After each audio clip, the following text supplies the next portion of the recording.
bonjour à tous. On va pouvoir commencer cette table ronde. Bienvenue à cette table ronde et merci beaucoup d'être présent, que ce soit en physique ou en digital, pour nous suivre sur cette table ronde qui va aborder le grand sujet, le vaste sujet aujourd'hui de la création d'entreprises et la transition écologique et environnementale. Vous représentez des réseaux aujourd'hui, j'imagine, d'accompagnement, des structures d'accompagnement de créateurs d'entreprises.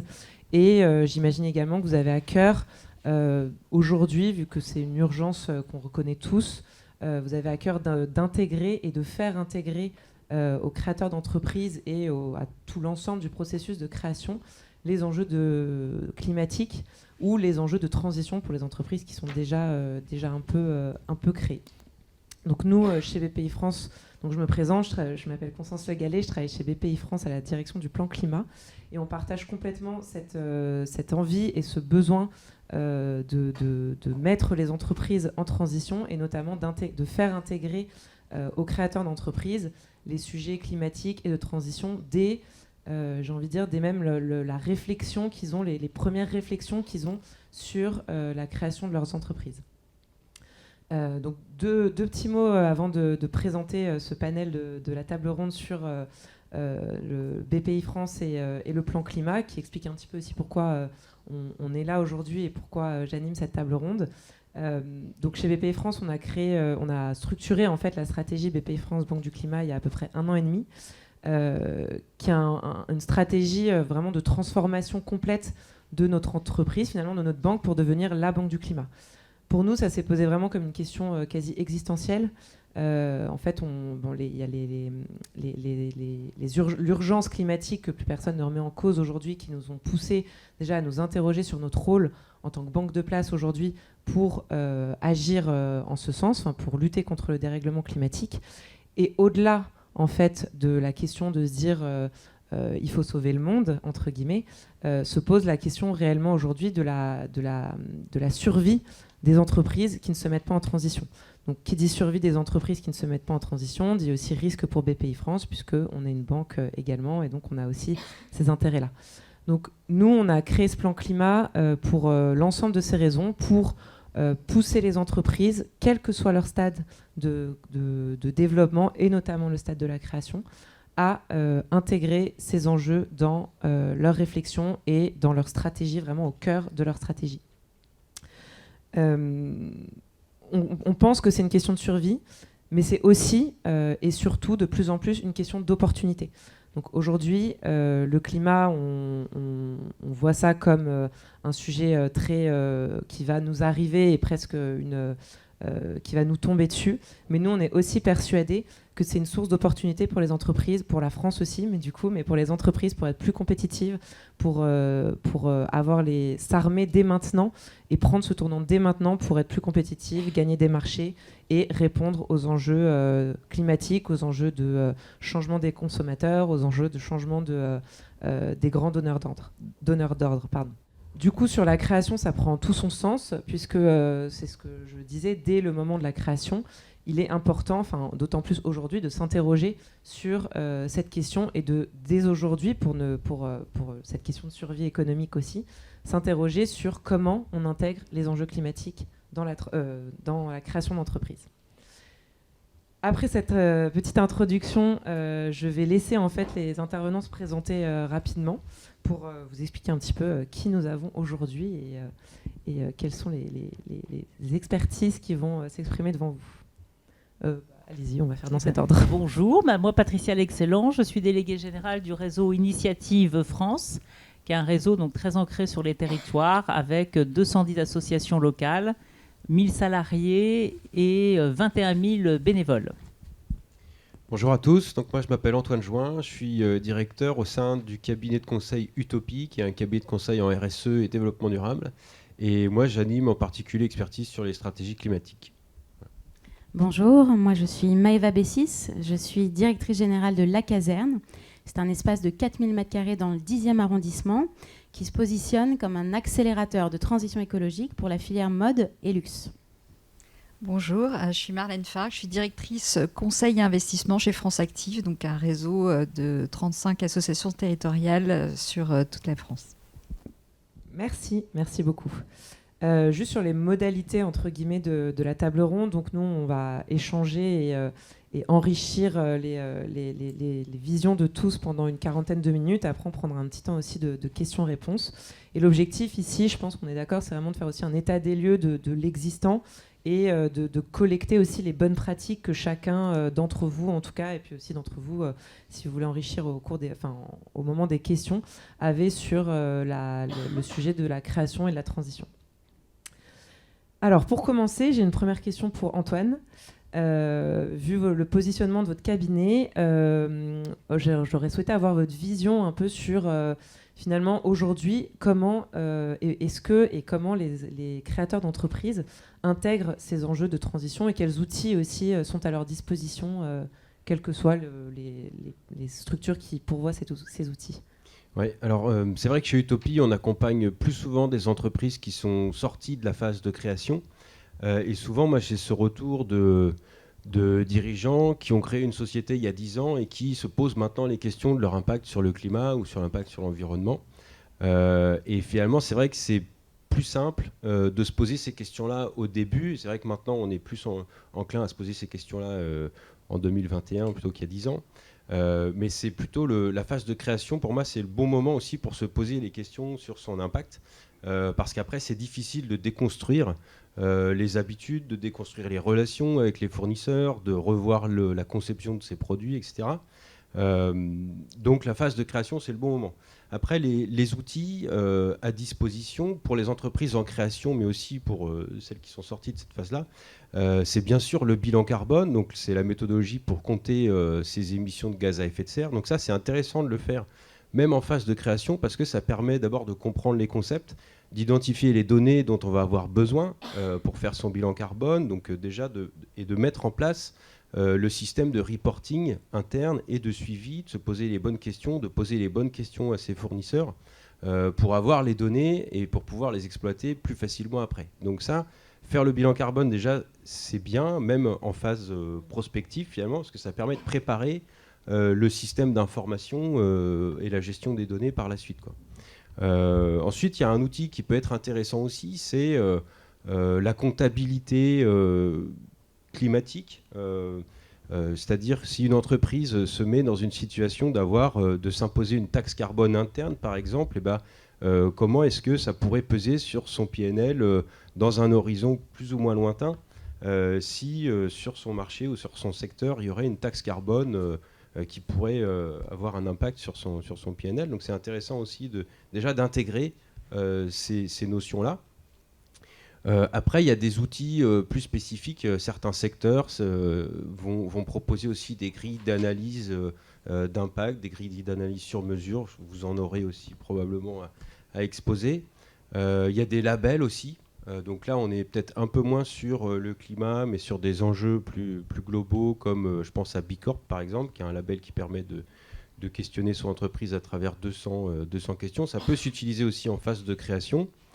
Et puis après, pour moi, il y a un dernier outil, c'est l'analyse des modèles économiques et des nouveaux modèles économiques. C'est important aussi de se poser les questions au moment de la création sur la circularité, la fonctionnalité, le partage et tous ces nouveaux modèles économiques. Parce qu'à la fin, si on ne le fait pas, lorsqu'on va faire le bilan carbone, on va en revenir en fait à se poser la question de ces modèles économiques. On est obligé pour baisser un bilan carbone, on va bien souvent être obligé de baisser son intensité énergétique, son intensité matière, etc., voire revoir les usages de ces produits, et donc se questionner aussi dès le début sur le modèle économique de son activité. Ça permet d'anticiper aussi certains changements qui pourraient être plus difficiles par la suite. D'accord, donc vraiment c'est des outils d'anticipation et de vision finalement stratégique pour l'avenir, quoi. Oui, tout à fait. Ouais. Patricia, je me tourne vers vous. Peut-être vous représentez un réseau d'accompagnement. Du coup, quels sont concrètement les outils que vous avez mis en place ou vous déployez auprès des créateurs, des entreprises que vous accompagnez sur la transition ? Alors, nous, Initiative France, déjà, pour préciser, c'est qu'en fait, nous, on est un réseau qui est généraliste, en fait. On accompagne 18 000 entreprises en création, reprise et croissance par an, et sur tous les secteurs d'activité. Donc, nous, quand on veut agir sur justement prendre en compte l'enjeu de la transition écologique, environnementale, dès la création d'entreprises, en fait, moi, je dirais qu'il y a à peu près trois exemples, 3 typologies, peut-être qu'on pourrait mettre en avant. Alors, si j'arrive... voilà. Parfait. Alors, le premier aspect, c'est que nous, on voit arriver des porteurs de projets qui ont, finalement, dans la nature même de la création, dans l'envie de créer leur entreprise, il y a la volonté déjà d'apporter une réponse à la transition, qu'elle soit écologique, sociale, sociétale. Et donc, on a des projets qui sont intrinsèquement liés à ça. Donc, pour ces porteurs de projets-là, il n'y a pas de difficulté particulière parce qu'ils sont nés autour de ça. Et donc, là, nous, le besoin, c'est plus, en fait, c'est de les valoriser et de les accompagner davantage dans leur développement, dans leur visibilité. Et c'est pour ça que le réseau a créé le label donc Initiative Remarquable, qui va finalement repérer les porteurs de projets et les jeunes entreprises qui ont un impact plus fort en matière donc soit territoriale, soit sociale, soit sociétale, soit environnementale et d'innovation.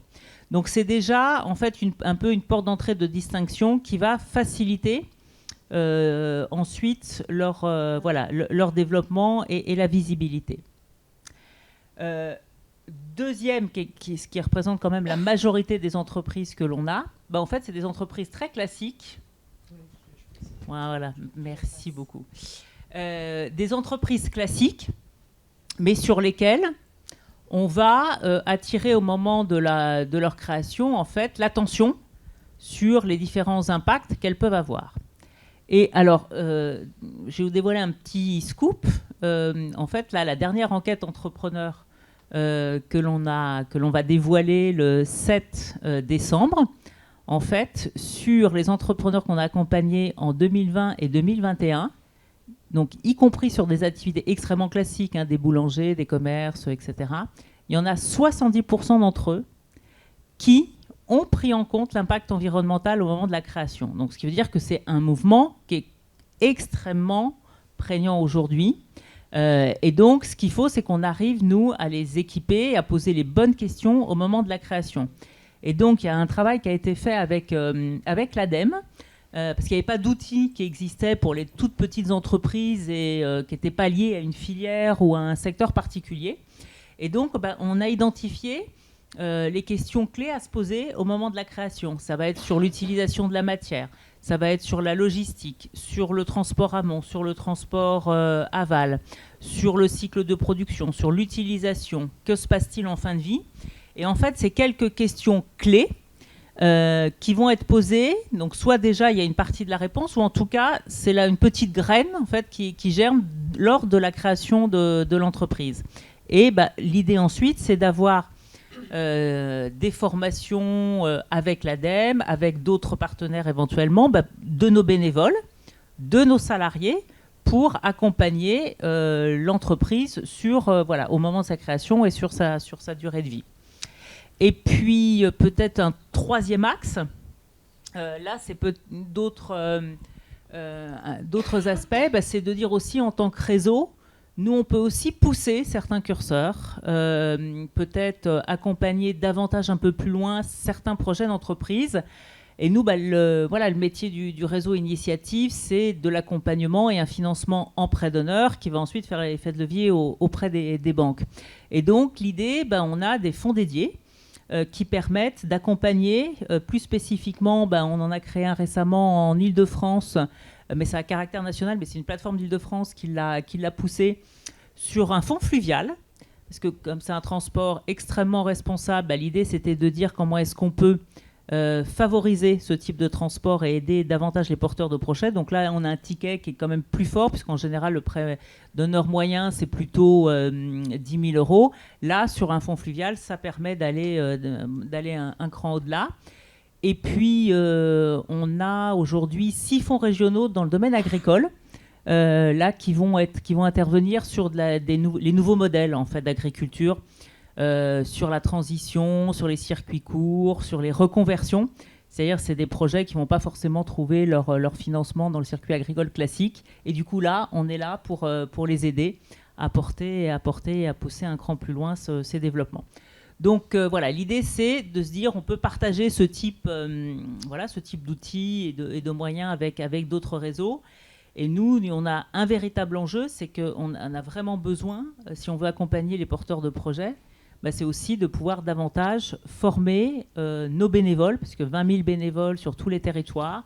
Donc on a besoin de ça. Et donc, je crois que si BPI veut vraiment devenir la banque du climat, il faut aussi intégrer, il y a le rôle d'appuyer les réseaux à être porteurs de ces dispositifs.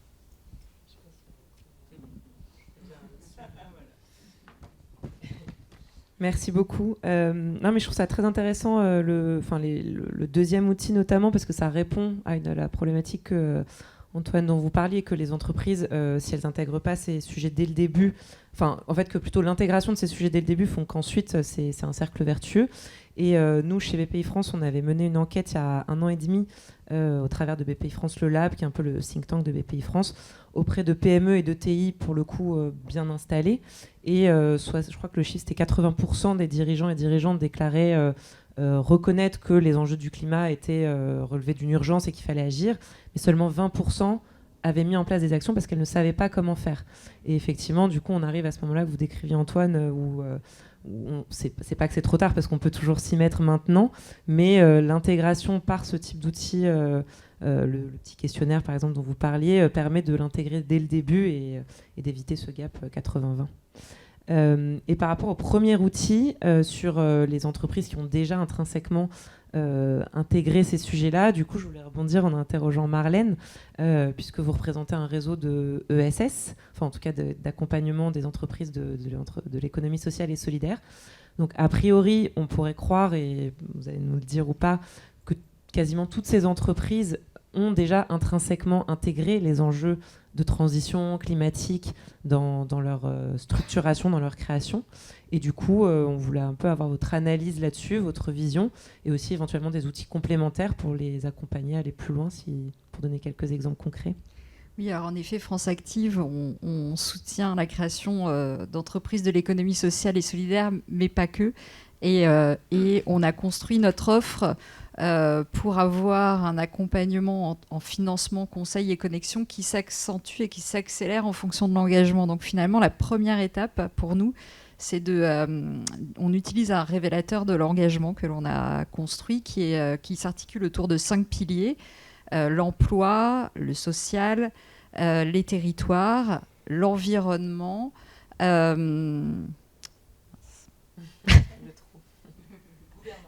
et la gouvernance. Merci. Ce qui est quand même très important. Ça nous permet en fait d'avoir une photo au moment de la création, quand les entrepreneurs viennent nous voir, et de pouvoir poser aussi les bases et poser les bonnes questions aussi. Donc, mettre les petites graines, comme le disait Patricia dès le départ, et réfléchir à quelle va être la feuille de route, comment on peut développer l'engagement. Alors c'est vrai pour les créateurs qui n'ont pas au cœur de leur projet de création le fait de vouloir résoudre un problème de société ou un problème environnemental, mais c'est vrai également pour ceux qui ont des fois au cœur de leur projet une problématique sociétale. Donc on a quand même chez France Active beaucoup d'entreprises qui viennent, qui sont d'abord des entreprises qui veulent créer de l'emploi pour les personnes les plus éloignées, qui veulent les accompagner. Donc les entreprises inclusives, c'est vraiment le cœur, l'ADN historique de France Active. Et finalement, on se rend compte que souvent, en les faisant réfléchir, en questionnant, et puis en questionnant le modèle économique, on arrive à faire évoluer les projets vers aussi des projets qui prennent en compte les aspects environnementaux. Donc pour ceux qui ont des projets vraiment innovants, nous on va aller un petit peu plus loin. On a créé un fonds d'amorçage, donc on va les accompagner vers des levées de fonds. On va vraiment passer du temps dans l'accompagnement. On a des personnes qui ont généralement déjà les clés, en fait, qui ont déjà une idée assez précise. Nous, notre rôle, ça va être de les challenger, de clarifier leur vision, leur mission et les objectifs, et s'assurer ensuite qu'ils vont avoir tous les outils à disposition pour pouvoir les évaluer.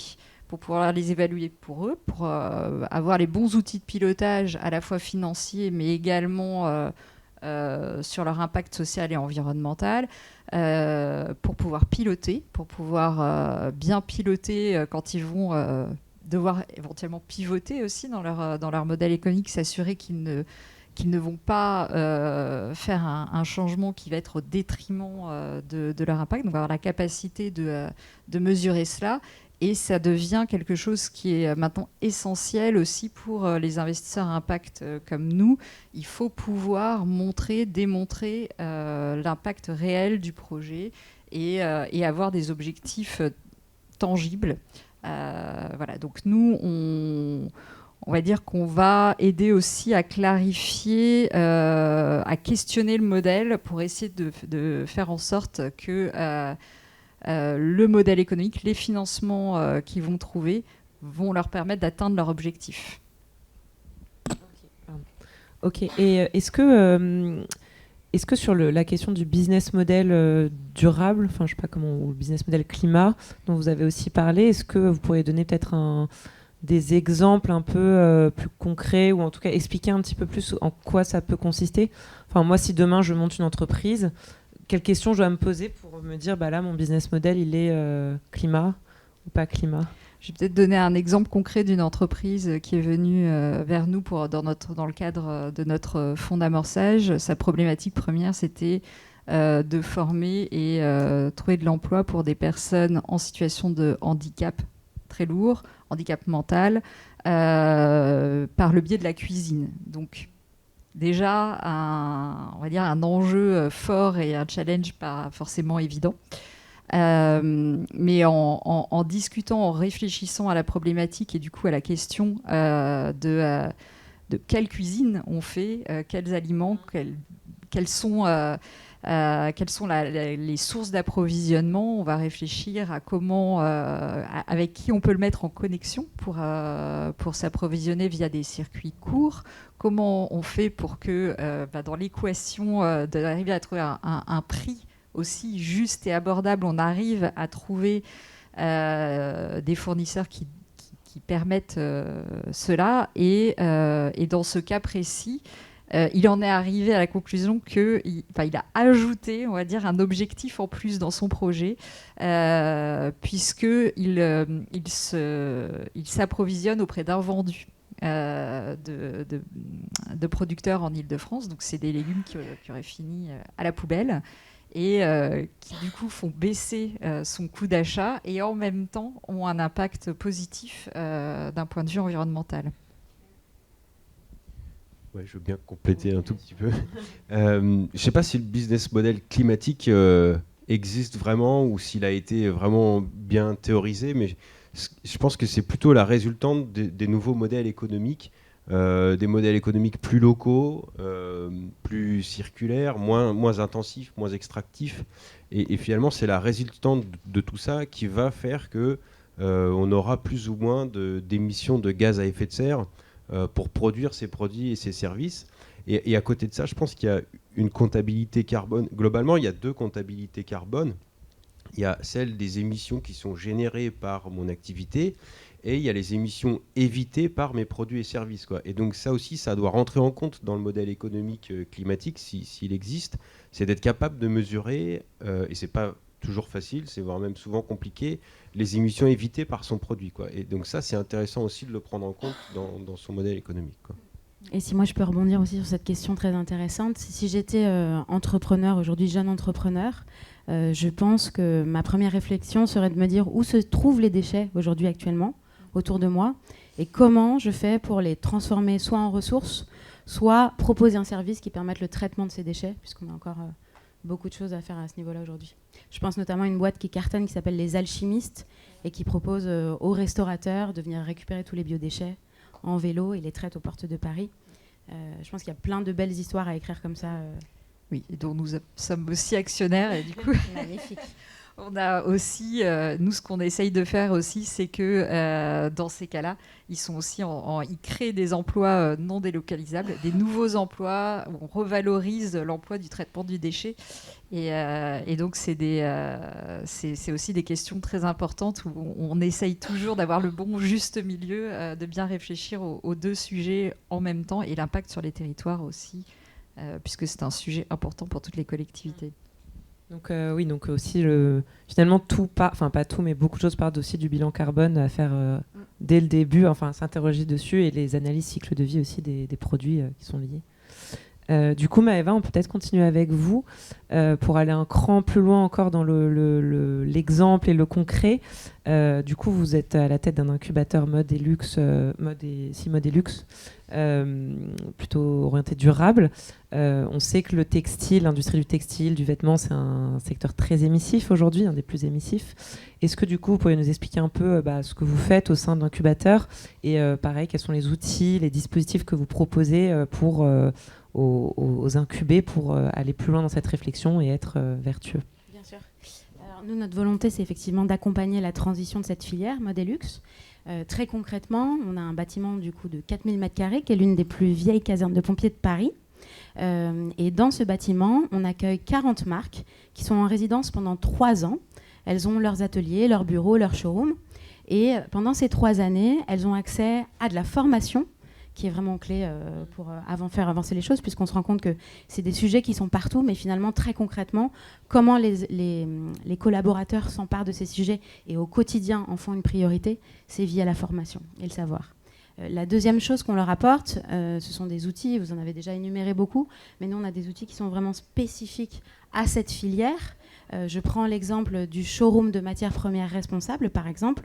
On sait qu'aujourd'hui, dans la mode, 70% de l'impact écologique d'un produit se décide au moment du choix de la matière première. Donc on s'est dit, l'outil principal, un des outils importants à avoir, c'est ce showroom. Et dans ce cadre-là, on s'est associé à une start-up qui s'appelle Nona Source, qui est une start-up issue du programme intrapreneur de chez LVMH et qui récupère tous les rouleaux de tissu non utilisés dans les grandes maisons et les remet dans le circuit de distribution avec la volonté d'accompagner aussi les jeunes créateurs, puisque c'est des rouleaux de tissu auxquels ils ont accès qui sont exceptionnels à des prix imbattables et sans minimum de commande. Et puis de mesurer évidemment, de diminuer l'impact des collections de nos résidents. Un autre outil qu'on leur apporte, c'est un studio photo puisqu'on est dans la mode. On a aussi un atelier partagé de 100 m².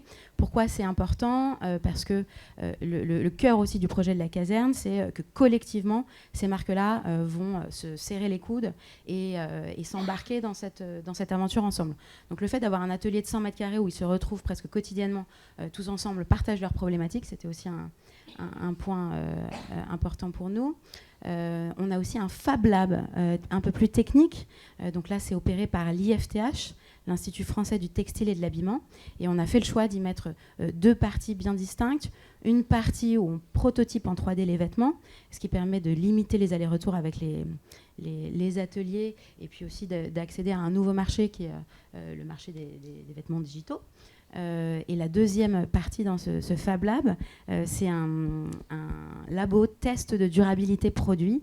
Vous le savez sûrement, la durabilité des produits, c'est hyper important, notamment quand on parle de produits de luxe responsables. Il faut que les vêtements puissent être transmis de génération en génération et puis qu'on puisse les laver sans qu'ils s'abîment, évidemment. Voilà, moi je serais ravie. Est-ce qu'il y a des personnes qui ne connaissaient pas la caserne? Ok, donc c'est bien, j'ai fait une bonne première introduction. Je serais ravie de répondre à vos questions. Si j'ai un dernier truc à rajouter pour vous donner un peu l'ambiance, l'alchimie qu'on essaye de créer à la caserne, c'est qu'il y a aussi un espace ouvert au grand public avec 1500 m² accessibles en permanence, où vous avez un restaurant végétarien, un club, enfin bar rooftop, et une boutique L'Exception et 2 grandes salles de conférence avec cet objectif de sensibiliser les consommateurs sur leur pouvoir d'action et de leur donner accès à des espaces festifs, éducatifs aussi au quotidien. Voilà.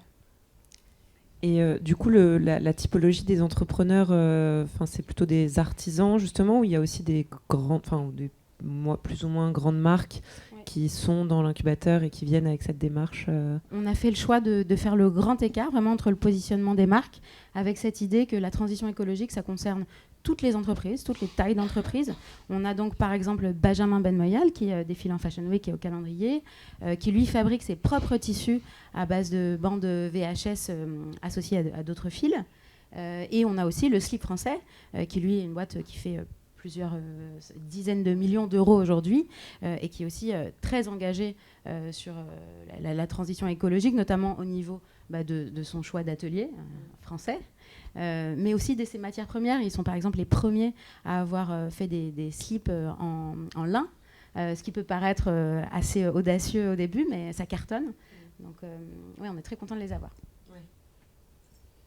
Ouais, moi, je voulais rebondir effectivement sur ce que disait Maëva, parce que moi je trouve que c'est un excellent exemple quand on parle de filière mode et textile, et transition écologique, mais aussi de dynamique économique, parce que quand on voit qu'il y a des jeunes... Alors, nous, par exemple, Initiative, on a accompagné les 3, on va dire les pionniers de la relocalisation de la fabrication du jean en France. Donc 1083, Dao Devi et Toffery au moment de la reprise. Et donc, en fait, parce qu'on voit bien que ces entrepreneurs qui se spécialisent dans une mode responsable, ils ont un raisonnement qui va être un raisonnement de filière. C'est-à-dire qu'en fait, il n'y a pas que la fabrication du produit final, c'est qu'ils vont chercher à avoir la matière la plus responsable possible et tout leur cycle d'approvisionnement, d'utilisation et de fin de vie le plus responsable possible. Et alors c'est un parcours du combattant quand même, hein, parce que, voilà, notamment l'exemple du lin est absolument fantastique, parce qu'on est quand même le premier pays fabricant de la matière première du lin. Ensuite, ça part en Chine pour être filé, ça fait le tour du monde pour être tissé, puis ça revient. Donc, et en fait, là, on voit qu'il y a une dynamique. Il y a une dynamique qui fait qu'aujourd'hui, il y a plein d'acteurs qui sont en train de se recréer. Il y a la première filature qui vient d'être recréée par un fou qu'on traitait de fou il y a quelques années, qui aujourd'hui arrive à refiler le lin en France, etc. Et moi, je considère que finalement, tous ces petits maillons de la filière, c'est autant d'opportunités de création d'entreprises, de redynamisation. Et donc, pour nous, en tant que réseau d'accompagnement, c'est aussi notre rôle d'être beaucoup plus à l'affût de tout ce qui peut aider finalement ce développement de filières responsables. Et là, pour le coup, il faut aussi qu'on tienne compte, et pour BPI, quand un fabricant va vouloir mettre un produit responsable sur le marché, avec sa matière, son lieu de fabrication et la fin de vie, il va sortir évidemment à l'arrivée 3 fois plus cher qu'un truc qui vient avec du coton merdique d'Asie. Mais ça veut dire aussi qu'il a un temps d'accès au marché et d'atteindre son seuil de rentabilité beaucoup plus long. Parce qu'en général, la dynamique des marques, tu me compléteras, mais c'est la première production test, elle se fait en financement participatif, ça se passe relativement bien. Mais après, il va falloir que, pour développer, qu'ils trouvent un fabricant qui va accepter de faire des petites séries. C'est pas évident. Et donc, en fait, le temps de rentabilité et d'atteindre la dynamique volume-prix acceptable, elle est beaucoup plus longue. Et la collective, je pense aussi, c'est un axe peut-être pour BPI France, future banque du climat, de se dire il y a un schéma de financement qui est très particulier pour ce type d'entreprise et il faut tenir compte, je pense, de tous ces enjeux qui sont liés à la responsabilité environnementale et sociale. Oui, tout à fait. Alors, pour rebondir sur plusieurs points, le sujet filière, effectivement, en tout cas dans le secteur mode est extrêmement important et je pense qu'il s'applique aussi à beaucoup d'autres secteurs où on n'est pas sur justement type 1083, on n'est pas sur des grands donneurs d'ordre qui vont structurer avec leur machine de grands donneurs d'ordre une filière entière, mais des plus petits qui vont y aller par petites touches et finalement structurer quelque chose. Effectivement, le plan de relance et tout le plan de réindustrialisation devrait, en tout cas, à lancer, comme vous le disiez, la machine pour être là-dedans. Et l'objectif aussi de la journée, je vous invite d'ailleurs tous à participer aux ateliers de design thinking qui vont suivre cette cette table ronde ont aussi pour objectif pour BPI France de travailler toujours en partenariat de toute façon avec les réseaux d'accompagnement pour identifier finement en fait les leviers, les freins aujourd'hui et les leviers qui pourraient être qu'on pourrait développer ensemble, est-ce qu'il y en a qui existent déjà ou qu'on n'a pas besoin, valoriser, etc., pour accompagner la création d'entreprises dans une action plus vertueuse. Et voilà, et sans vouloir, puisque le but c'est pas de faire de l'autopromotion même de BPI France, mais en tout cas sur le sujet de formation, parce que ça a beaucoup été mentionné, on a développé pas mal d'outils de formation en ligne gratuite ouverts à tous, notamment via la plateforme BPI France Université, qui est l'école des dirigeants, qui je crois voudrait aussi même se faire labelliser, qui est vraiment un dispositif de formation, de réelle formation et pas simplement de conférences, qui reprend des sujets de plus en plus, en tout cas qui s'enrichit de plus en plus de sujets liés à la transition écologique, au climat, à la RSE, pour justement former et sensibiliser le plus d'entrepreneurs et de décideurs possibles. Peut-être avant de passer aux questions, je ne sais pas si vous avez d'autres points qu'on n'aurait pas abordés, que vous voudriez ajouter ou des exemples. Peut-être aussi pour rebondir aussi sur ce que tu disais, ce qui est important en fait finalement c'est beaucoup la connexion, c'est les mises en relation, montrer les bons exemples, parce que pour un créateur, quand ce sujet environnemental n'est pas au cœur de son projet, ça peut sembler une contrainte de trop, ça peut sembler infranchissable quand c'est un réseau d'accompagnateurs qui va lui dire oui, mais il faudrait mieux faire comme ci ou comme ça. Et je pense que vraiment la clé, elle réside dans la mise en connexion, montrer les bonnes pratiques, montrer que c'est possible.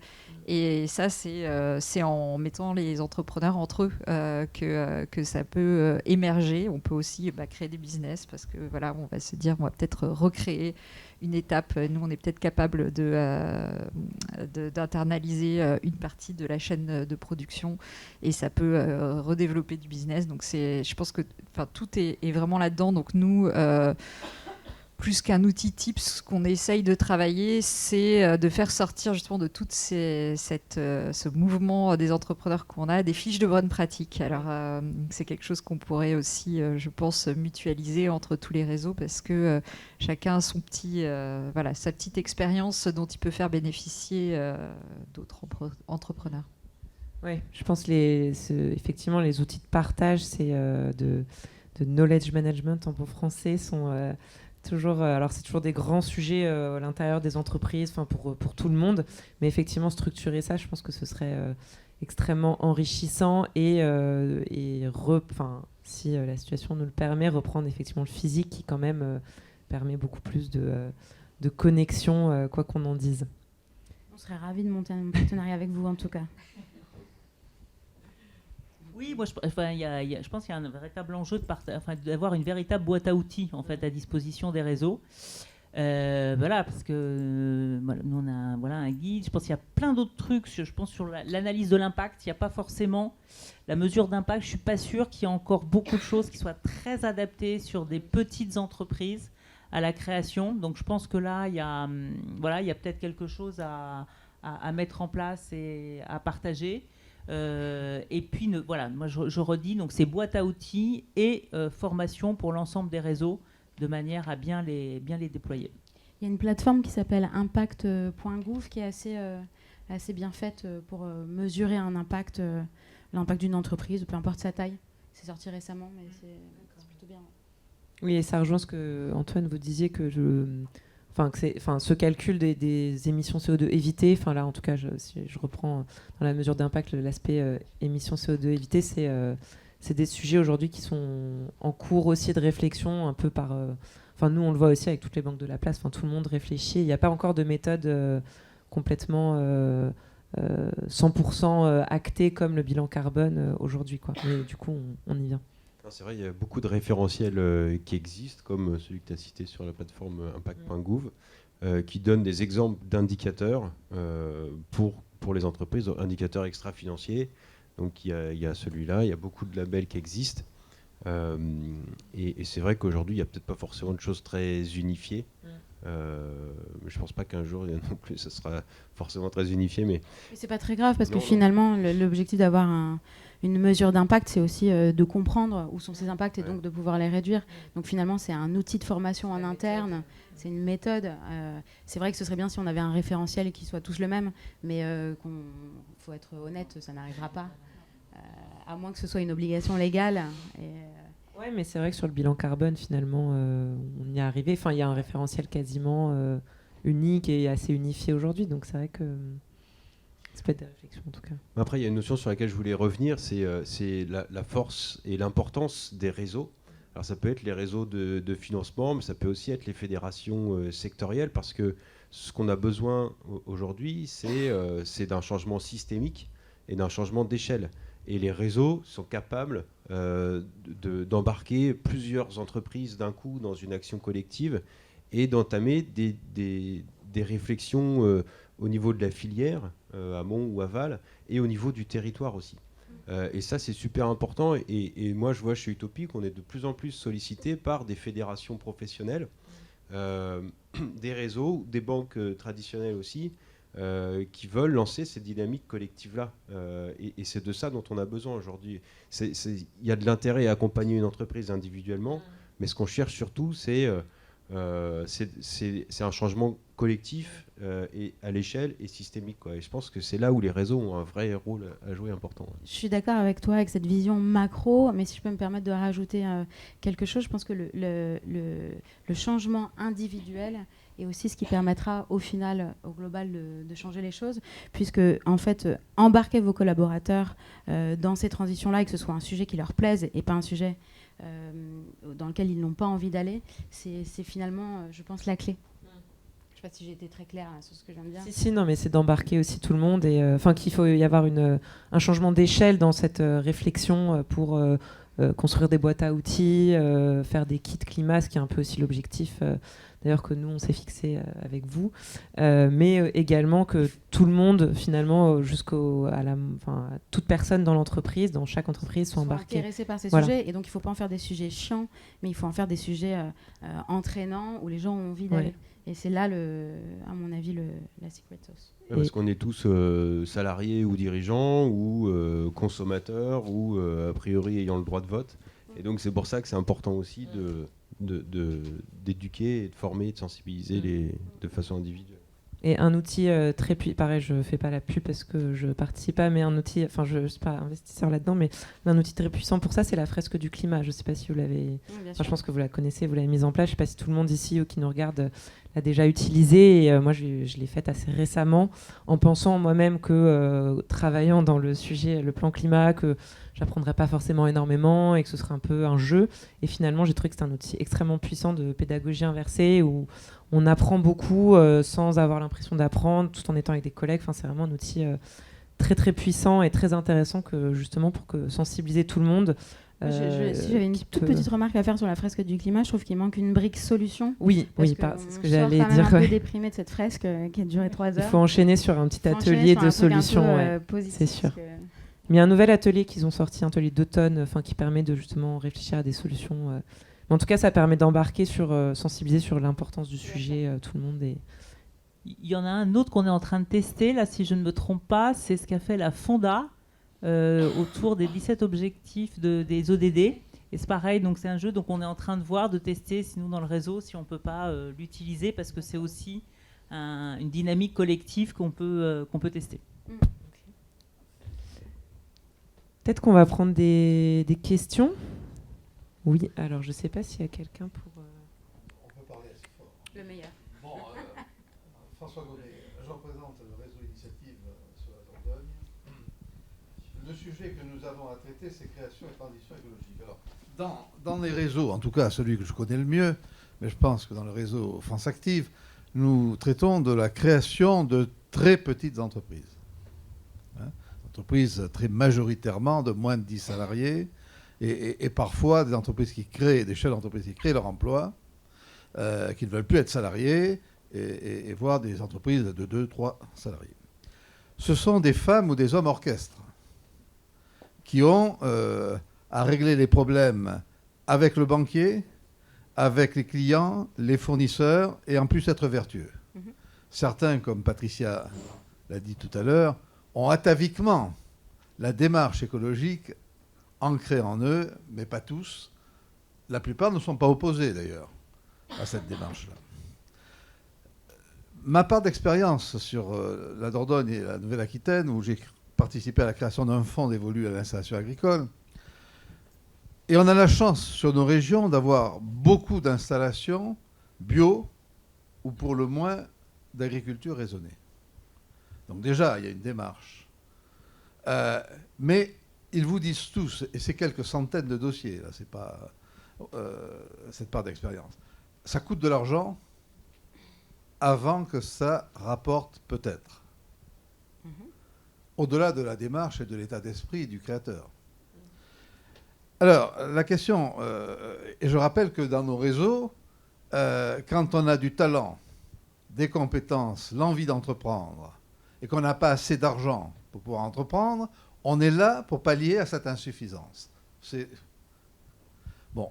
Alors, on essaye et on conduit vers l'installation, notamment agricole, activité très capitalistique.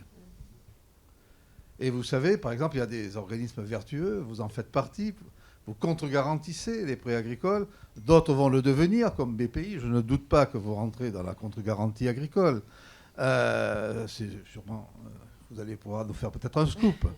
Voilà, mais ça aide. Pour les plus de 750 000, on peut... Voilà, j'en ai fait aucun, moi. J'en ai fait aucun. Ils viennent pas nous voir, cela, si vous voulez. C'est vrai que les viticulteurs du Médoc, de Pessac-Léognan, ils ont d'autres facilités pour mobiliser la ressource bancaire. Bon, je ne parle pas de cela. Voilà, donc, qu'est-ce qu'il faut ? Il faut des mesures d'accompagnement financier incitatif. C'est-à-dire que quand on est vertueux, il faut avoir un avantage comparatif dans l'accès au financement, aux contre-garanties par rapport à ceux qui le sont moins.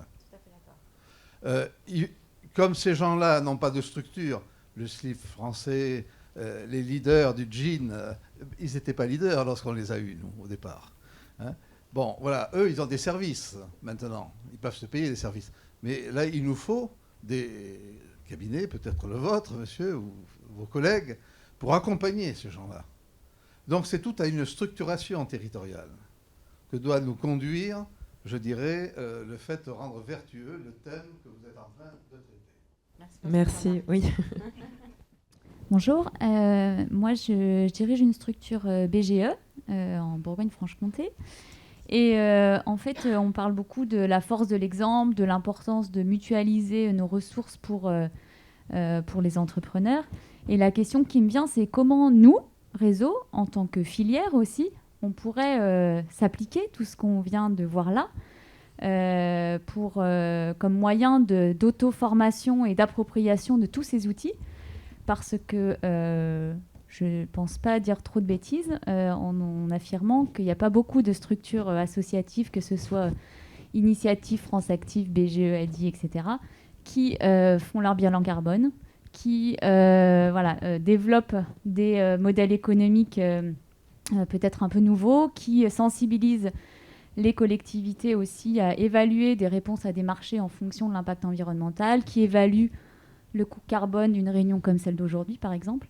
Donc voilà, comment est-ce qu'on pourrait être accompagné, aidé, parce qu'en tant qu'acteur socio-économique et en termes de pédagogie, je trouverais ça hyper intéressant pour embarquer aussi nos collaborateurs, les bénévoles, etc., que nous-mêmes, en tant qu'entreprise citoyenne, on fasse cette démarche-là ensemble. Donc je ne sais pas si c'est fédéré autour de BPI, etc., mais ça me semblerait intéressant. Je ne sais pas si vous y avez déjà pensé. Je commence. Alors, je n'aurais pas de réponse directe. Enfin, je ne vais pas dire oui ou non, effectivement. Mais effectivement, le but. Alors, nous, le service, enfin, la direction BPI France Création, qui du coup organise cet événement Cap Créa, existe depuis 2 ans à peu près, 2 ans et demi, et a bien pour objectif de fédérer. L'objectif premier, en fait, c'est pas de refaire ce qui existe déjà et du coup de pas remplacer les réseaux de financement, d'accompagnement, ces réseaux associatifs-là, mais bien de les fédérer et de permettre des synergies pour développer des produits, les accélérer, etc. Donc j'ai pas, moi, comme je travaille plutôt sur les sujets climat, j'ai pas en tête toute la stratégie qui est la leur pour mettre en place des outils, un accélérateur ou des choses comme ça. Mais je pense que c'est l'objectif même de cette nouvelle qui existe depuis 2 ans, mais de cette direction et de ces équipes-là de fédérer les réseaux. Donc j'ai aucun doute que ça après, jusqu'à comment ça redescend jusqu'au niveau territorial, normalement c'est plutôt nous BPI France, on est une banque très délocalisée. Donc on est très, les directions régionales de BPI France sont très souveraines et c'est une volonté dans leurs décisions, dans leurs réseaux locaux, dans tout ce qu'elles font en local.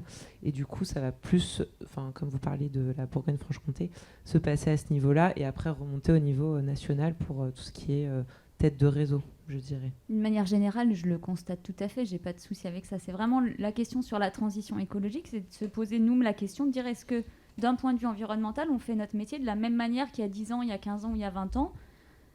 Je ne pense pas que sur le point environnemental, ça ait beaucoup évolué. Donc, est-ce que nous-mêmes, on a fait notre... non, mais c'est une bonne question. En tout cas, je trouve que c'est une bonne... Je ne sais pas si vous partagez, mais c'est une bonne question. En fait, qu'on fasse tous nos bilans carbone, finalement. C'est une super démarche à faire collectivement, c'est clair. Parce qu'avant de former ou de donner des bonnes leçons aux autres, il faut quand même regarder comment est-ce que nous, effectivement, l'activité de chacun, elle impacte. Dans un métier de service, c'est aussi le cas que dans une production très concrète. Donc je pense que ça peut être... et je pense que c'est très formateur en plus de le faire. Nous, pour vous donner l'exemple de la caserne, on calcule effectivement notre bilan carbone. On n'a pas encore 1 an, donc on est en cours. Et on partage tous nos formulaires de récolte de data avec tous nos résidents en leur montrant, voilà, nous on fait comme ça. Et si ça peut vous faire gagner du temps, récupérez ces formulaires, utilisez-les. Et d'ailleurs, si ça vous intéresse, le sujet du bilan carbone en particulier, on a une masterclass ouverte à tous, donc pas forcément des métiers de la mode. Je ne sais plus quand c'est, mais c'est d'ici quelques semaines. Vous pouviez accéder sur le site lacaserneparis.com dans la rubrique événements, masterclass. Et vous pouvez soit prendre un abonnement pour avoir accès à toutes nos masterclass, il y en a 4 par mois, soit prendre masterclass par masterclass. Et la façon dont on aborde la formation, nous, elle est... je ne sais pas s'il y a les différences, mais en tout cas, elle est comme ça. C'est qu'évidemment, il y a des intervenants, des experts, mais l'objectif, c'est que le public participe un maximum et que chacun se présente et partage ses problématiques dans le sens où ce n'est pas une information qui est descendante, mais c'est bien une espèce de table ronde à 30 personnes où chacun essaye d'apporter sa vision et son expertise aux autres. Et du coup, on voit que les problématiques sont très facilement exposées et que certains n'avaient pas osé poser ce genre de questions et finalement, on y répond pour tout le monde. Et juste pour compléter, donc moi tout à l'heure en introduction, j'ai parlé un peu du plan climat sans rentrer forcément dans tous les détails parce que c'était pas l'objet de la réunion, mais les 3 piliers que nous on a, c'est intensifier nos actions et nos financements, notre accompagnement, enfin tout ce qu'on fait pour les offreurs de solutions, donc plutôt la première catégorie dont vous parliez tout à l'heure, et notamment, il y a des réflexions en cours sur est-ce qu'on fait des choses différenciées, comment on les récompense entre guillemets, enfin tout ça c'est des réflexions qui commencent à aboutir. Le deuxième, c'est mettre en transition nos entreprises, donc leur fournir des outils, donc toutes les entreprises qui offrent pas, mais qui sont par exemple des PME traditionnelles polluantes, disons, leur fournir des outils pour se mettre en transition le plus possible. Et le troisième pilier, j'en ai pas parlé parce que c'est vrai que c'est plus, il me semble plus être de la cuisine interne, mais c'est nous, BPI France, nous mettre en transition parce que effectivement, comme on le disait, on peut pas, notre but c'est pas de donner des leçons sans être nous-mêmes exemplaires.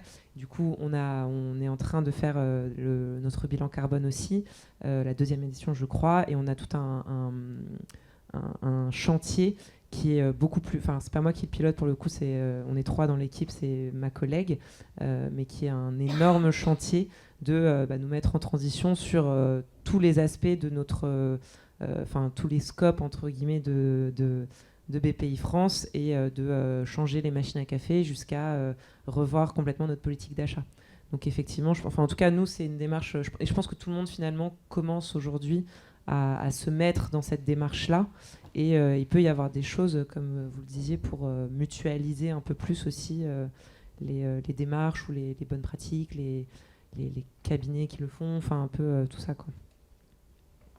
Je trouve que c'est très bien, mais les mots deviennent galvaudés aussi, et tout le monde se met au green.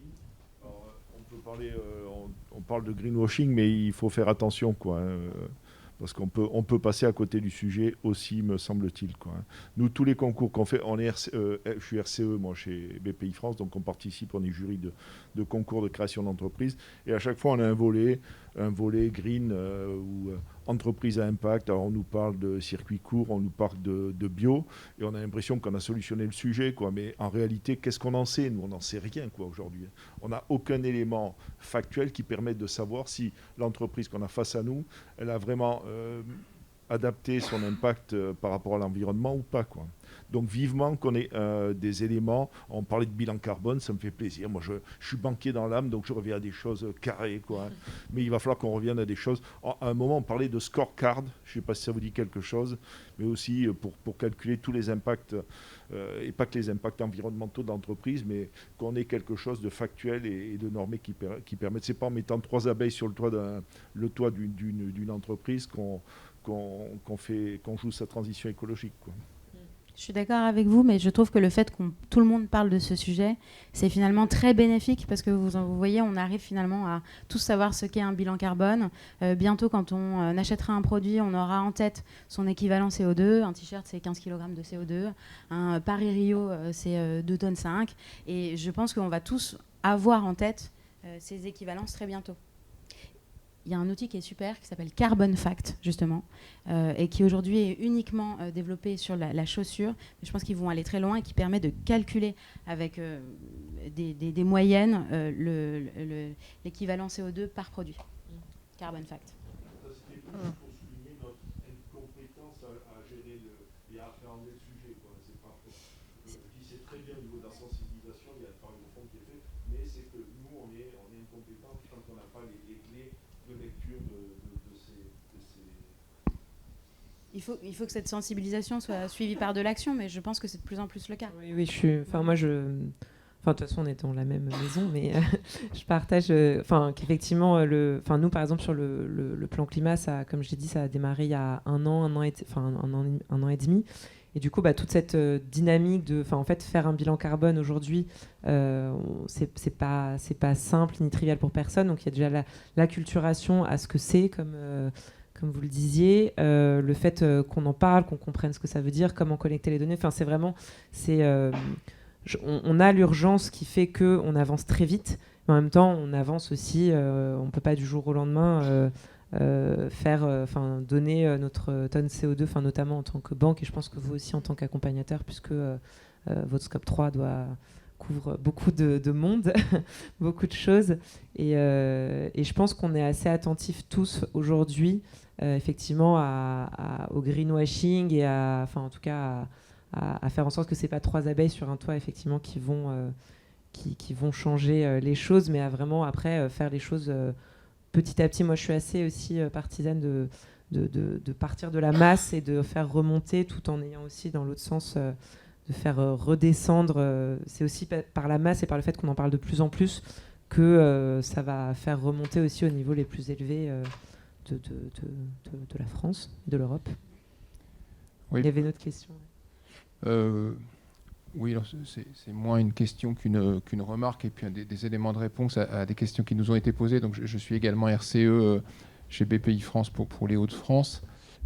Et donc effectivement, la question qui était posée tout à l'heure, c'est un peu le lien finalement entre BPI France, Banque Verte, et puis le métier qui nous réunit aujourd'hui, c'est-à-dire effectivement ce volet création d'entreprise avec l'ensemble des réseaux. Ce sujet donc de la direction de la création l'a ouvert il y a quelques semaines. On a eu un séminaire en septembre, effectivement, donc ça a été la colonne vertébrale. Donc évidemment, on travaille sur ces sujets pour voir de quelle manière on peut vous aider, l'ensemble des réseaux qui accompagnent les porteurs de projets, dans ce sujet qui nous réunit cet après-midi. Donc évidemment, il faut qu'on parte de vos besoins. Vous l'avez dit, vous avez engagé les uns les autres des démarches avec tous les mêmes objectifs. Vous devez donc développer en interne aussi un certain nombre de process et voire de produits. à chaque fois que les expertises qui sont logées chez nous sur ce côté banque verte pourront vous être utiles, il faut qu'on trouve les moyens de vous les apporter et de vous faire gagner du temps, et à la fois parce qu'on peut vous amener comme expertise, et puis effectivement dans les synergies ou peut-être dans le fait que vous pouvez utiliser les uns les autres des briques que vous avez développées. Donc voilà, c'est quelque chose qui est assez nouveau pour nous, mais qui évidemment devient structurant. De la même manière qu'effectivement, ça a été dit par plusieurs d'entre vous, ces entreprises qui font cet effort, on va dire, d'être plus vertueuses, d'être plus vertes. Et on est tous convaincus que c'est vital à très court terme. Il faudra qu'elles soient dans cette logique-là. Mais on est d'accord pour dire aussi qu'au début, ça a un coût. Et que donc, effectivement, ça nécessite peut-être des plans de financement plus importants. On l'a dit aussi, ça conduit à atteindre des points morts plus tard. Donc, il faut qu'on intègre ça dans nos schémas de financement.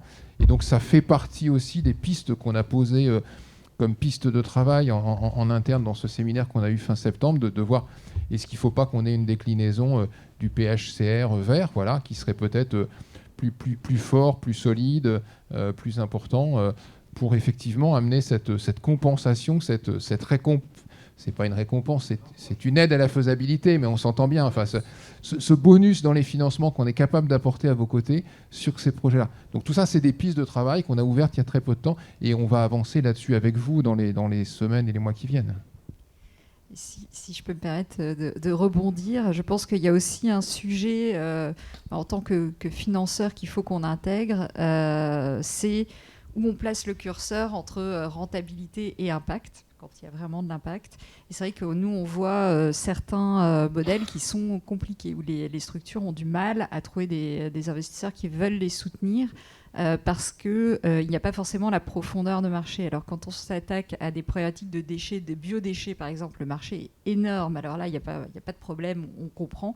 Mais quand on parle de recyclage de filets de pêche ou de mégots de cigarettes, eh ben, c'est beaucoup plus compliqué pour les structures, parce que le marché est petit, la rentabilité sera limitée, ça va prendre du temps. Donc ça aussi, je pense qu'il faut qu'on l'intègre en tant que financeur. Au moment de la création, on est peu à pouvoir soutenir ce type de projet et à croire dans ce type de projet. Mais c'est aussi pour ça, du coup, comme tu le disais, qu'on est là, et comme tu le disais, on est au début un peu de cette réflexion, et qu'on a tous ces ateliers et toute cette journée autour de ça pour réfléchir ensemble. Voilà. Et je pense que le timer m'indique que c'est terminé, et je ne vais pas apporter de mon conclusion parce que je trouve que tu as parfaitement résumé. Je suis désolée, je n'ai pas saisi ton prénom, RCO de France. Hervé, bah merci, tu as parfaitement résumé, je trouve, au conclu tout ce qu'on aurait pu dire en conclusion. Donc merci à tous.